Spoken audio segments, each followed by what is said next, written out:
कमळे काय करायचं ग आता? हा सांग की, माझं डोसकं तर काही कामच करणं झालंय. अगं बोल की. निंगे, आता आपण काम हुडकायचं. काय कमळे, अगं तू बरी आहेस ना? हा काय डोसक्यात ताप घुसला काय तुझ्या? इथं मुंबईत काय पहिल्यांदाच आलीस वय? इथं काय काम रस्त्यावर पडलेले नसतात की गेलं आणि लगेच मिळालं.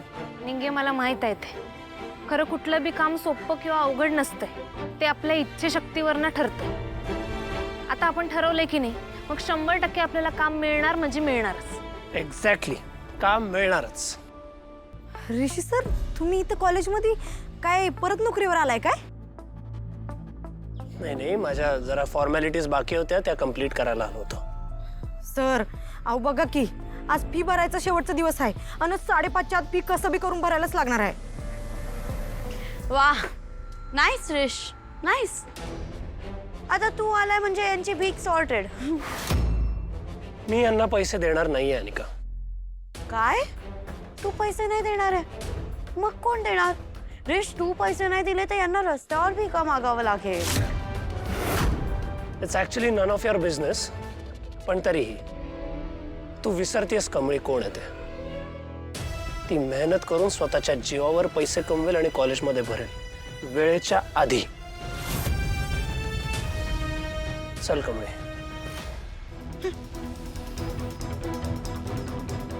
याचं काय आहे? आता तर कॉलेजमध्ये नाहीये तरी सुद्धा माहित नाही कुठे घेऊन गेला या बेगर्सला. ऋषी सर, तुमची आयडिया आवडली बघा आपल्याला. म्हणजे तुम्हीच आम्हाला काम देणार आणि पैसे बी देणार. नाही नाही, मी तुम्हाला कामही देणार नाहीये, पैसेही देणार नाहीये. काय? हो सर, काय ते सरळ सांगा की. लय सस्पेन्स वाढवू नका. आधीच डोसक्याच्या शिरा झिंझिंल्यात माझ्या. निंगे, काय बी झालं तरी परीक्षा फी आज आपण भरायची म्हणजे भरायचीच. गुड, हा कॉन्फिडन्स महत्वाचा. ते नव यो कॉन्फिडन्स कोणी विकत घेत असते काय? नाही म्हणजे घेत असेल तर लगेच गणित सुटेल आपलं. म्हणजे मला बी लय कॉन्फिडन्स आहे हो की मी देशाची PM होईल. खरं त्यानं काय होत असते, पैसे कुठनं आणणार आहेत आपण? डोंट वरी, तुम्हाला पैसे मिळवायचा मार्ग मी नक्की दाखवून दे. माझी फक्त एक अट आहे. काय? अहो चालतंय चालतंय, सगळ्या अटी मान्य सर. नाही नाही, एक अट कमळीला पूर्ण करायची आहे. हा हो, डन डन, इशच संपला सर. अय, काय विषय संपला? मला अट पूर्ण करायची म्हणायला लागले. मला तर बोलू दे की काय. डोंट वरी, मला गॅरंटी आहे तुला नक्की जमेल.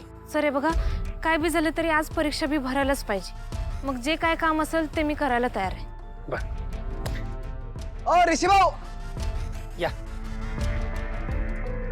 हा बरं, बंड्याकडे तुमच्यासाठी काम आहे.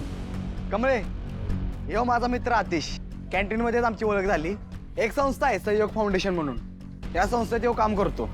या संस्थेला कामासाठी स्वयंसेवक पाहिजे असतात आणि त्याचे ते योग्य ते पैसे पण देतात. यो काय करल, तुला तिकडे घेऊन जाईल आणि कसं काम करायचं, काय करायचं सगळं समजून सांगेल. आता उन्हाळा आहे ना, मला वाटते पाण्याच्या बाटल्या आणि टोपी वाटप असा काहीतरी उपक्रम असेल या संस्थेचा. अरे पण बंड्या, एवढ्या उन्हात हे काम करायचं म्हणजे जरा अवघडच आहे की नाही? मी करणार. आतिश दादा, ते बाटल्या आणि टोप्या कुठनं घ्यायच्या ते दाखव. चला माझ्यासोबत, मी माल विकत घेऊन देतो. पंड्या, थँक्यू. ए थँक्यू. भावाला कोण कधी थँक्यू म्हणतं का?